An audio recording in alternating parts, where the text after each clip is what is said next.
Փաստացի այսպես ջրերը պարզվեցին եւ որոշակիություն երևաց դաշտում, որ ուժերը կգնան ինչ դաշինքներով եւ այլն։ Հնարավոր է ավելի մեծ կոնսոլիդացիայի ականատես լինենք եւ օրինակ հանուն առաջատար ուժի նաեւ այսպես վայր դնեն ամբիցիաները մնացած ուժերը։ Չգիտեմ ինչ նկատի ունեք։ Ինչպես օրինակ ՀՀԿ-ն որոշեց չմասնակցել։ Ընտրություններին մասնակցում մի քանի խոշոր դաշինքներ, առնվազն 2 եւ ավել, մեր համար դեռ ամբողջությամբ պարզեցված չի, ինչպես դուք ասում եք, մի 2-3 օրվա մեջ կհստակեցվի, մենք գտնում ենք այն ինչ որ ձևավորել այն թիմերը ինչ որ ներկայանում են, բավականին արդյունավետ ֆորմատը այս իշխանության վերարտադրությունը կանխելու համար։ Անսաղաթելյան ներողություն հարցման տվյալներին հետևում եք, օրինակ վերջին հարցման տվյալներով, իդեպ այդ ընկերությունը 21-ին շատ լավ կանխատեսում ուներ Հայաստան դաշինքի համար Գելափը, հիմա ասում է, որ 5.5% է ձեզ բաժին հասնելու, իսկ դաշինքի դեպքում 5%։ 21 թվականի տվյալները բերեցիք, ինքը 21 թվականի դրանից հետո ինչ կանխատեսում արել է, սխալ է դուրս եկել։ Ես ձեզ պաշտոնապես ասում եմ, որ վերջին ամիսների ընթացքում պարբերաբար մենք իրականացնում ենք հարցումներ եւ վերջի հարցում ունեցել ենք 10 օր առաջ, այդ հարցումները մենք իրականացնում ենք մեր աշխատանքները պլանավորելու համար եւ այն ինչ որ հրապարակել է ձեր ասած Գելափը, դրա հետ բացարձակ կապ չունի։ Եվ դրանք խեղաթյուրված արդյունքներ են։ Դուք ինչ թիվ եք ստացել։ Մոտավորապես։ Այսինքն, չէ, թիվ չեմ ասելու, բայց ասեմ, որ այն բոլոր խոսակցությունները մեր դաշինքի հետ կապված կամ Նիկոլ Փաշինյանի ԿՎ հետ չի համապատասխանում։ Ընդդիմության միասնական ԿՎ-ն մի քանի անգամ, լավ, մի քանի անգամ չասեմ, շատ ավելի կրկնակի բարձր է, քան գործող վարչախմբի։ Ամեն դեպքում իրենք էլ ընդդիմությունը հաղթում է Նիկոլ Փաշինյանի։ Այո։ Ամեն դեպքում որ ընդդիմությունը ձեր համախմբված ընդդիմության միասնական ձայները ավելին են ու բավականին ավելին են, քան գործող իշխանության։ Հետևաբար կա միտում հետևողական ինչ-որ աշխատանք,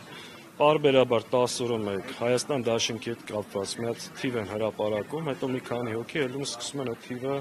հիմնավորել, դա իրականության հետ կապ չունի, դա ասում եմ շատ մեծ վստահությամբ մեր ամենօրվա աշխատանք։ Պարոն Սաղաթելյան, տեսեք իշխանությունները այսպես ձեռքները ծալած չեն նստում, բացի այդ վաղ սկսած իրենց քարոզարշավը, մեծ պաստառները քաղաքով մեկ, նաև ազգային ժողովում են ակտիվացել, տեսանք վերջին որոշումը, որը դեռևս վերաբերում է Սամվել Կարապետյանին, բայց ինչ գիտենք, որ Հայաստան անվանումն էլ չի դառնա այսպես թիրախ։ Հիմա այսպիսի գործողություններով, որոնք փաստացի ընդդիմությունը չի կարողանում կանխել։ Իշխանությունը մինչև ուր կհասնի, ձեզ եթե այլ բան չեք կանխատեսում։ Իշխանության գլխին գտնվող անձի նոպաները վերջի 2 օրվա մեջ արդեն առավոտ իրիկվա ուղերձները հասկանում ենք, որ այս մարդը արդեն կորցնում է իր կառավարումը,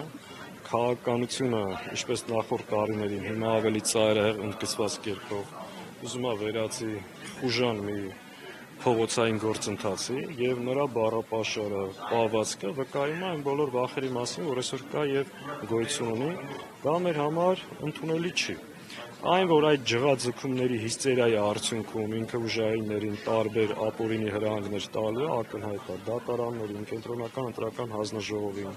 այն, որ ինքը փորձելու է արգելափակել, սահմանափակել որոշ քաղաքական ուժերի մասնակցություն, այն, որ ինքը փորձում է նախընտրական շտաբների գործունեությունը դարձնել անօրինական մի պրոցես, այդ ամեն ինչը ինքը փորձելու է անել, բայց կարծում եմ ընդդիմությունը մենք քննարկում ենք մեր գործընկերների հետ, համապատասխան քայլերով եւ գործողություններով պետք է այդ դիմադրությունը ձևակայրվել, հակազդեցությունը ցույց տալ եւ մենք մեր ժողովրդի տված քվեին դեռ կանգնելու։ Եթե անգամ դրսից աջակցություն կա միլիոնների տեսքով Եվրամիությունից։ Հանրապետության իշխանությունը ձևավորելու է Հայաստանի Հանրապետության քաղաքացի։ Պարոն Սաղաթելյան, կներեք, ընդհանրապես Հայաստան դաշինքի պլաններում չկա ընտրություններին չմասնակցելու տարբերակ, այսինքն դա 100%-ով բացառում է, ճիշտ եմ հասկանում։ Իհարկե բացառվում է։ ինչու պետք է չմասնակցենք, այսինքն մենք քիչ առաջ ձեզ մեր ամբողջ նախընտրական ծրագիրն ենք ներկայացնում, ցանկն ենք հրապարակելու մեր առաջին բյուրոսը այսօր կամ վաղը, այսինքն մենք ամբողջ ընթացքով լիարժեք process-ի մեջ։ Եվ պարոն Սաղաթելյան, Փաշինյան, Վլադիմիր Պուտին հանդիպման ժամանակ Ռուսաստանի նախագահը նշեց, որ կան ռուսամետ ուժեր, որոնց մենք կցանկանայինք տեսնել ընտրություններին մասնակիցների շարքում։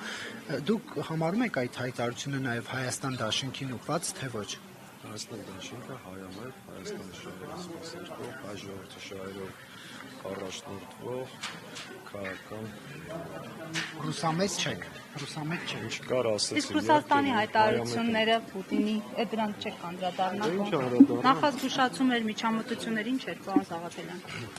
Ստեղ էլ մեր տեսակետը շատ հստակ է։ Նախ այս կինոն Նիկոլ Փաշինյանն է սարքել, ինքը որ հրավիրում է Եվրոմիությանը, Ադրբեջանին ու Թուրքիային Հայաստանի ընտրությունների մասնակից է դարձնում, բնականաբար նաև Ռուսաստանն արդեն սկսվել այդ ուղղությամբ հետաքրքրություններ ցույց տալ։ Սա արել է Նիկոլ Փաշինյանը, երբ որ տարբեր աշխարհակահական կենտրոններ գնում է Եվրոմիություն հրավիրում է, Ադրբեջանի պահանջով սահմանադրություն է փոխում, ԿՊ-ի նախընտրական ծրագիրը դա Ադրբեջանի պահանջների ձևակերպումն էր, սկսած հայ առաքելական եկեղեցու վրա հարձակումից, վերջացրած սահմանադրության փոփոխությունից։ Ինք այդ կենտրոններին հրավիրել է Հայաստան, այո, հիմա Ռուսաստանն էլ է սկսեց հարցով զբաղվել։ Իսկ մեր տեսակետը ընդհանրապես հետևյալն է, շատ հստակ, շատ պարզ, որ որևէ արտաքին միջամտություն մեր համար անթույլատրելի է։ Հայաստանի Հանրապետության իշխանությունը պետք է ձևավորի հայ ժողովուրդը Հայաստանի Հանրապետության քաղաքացի։ Սաղաթելյան, Հայաստան դաշինքը Սերժ Սարգսյանի փեսայի հետ որևէ խնդիր ունի Միքայել Մինասյանի։ Հարգելի հետևողներ, Հայաստան դաշինքի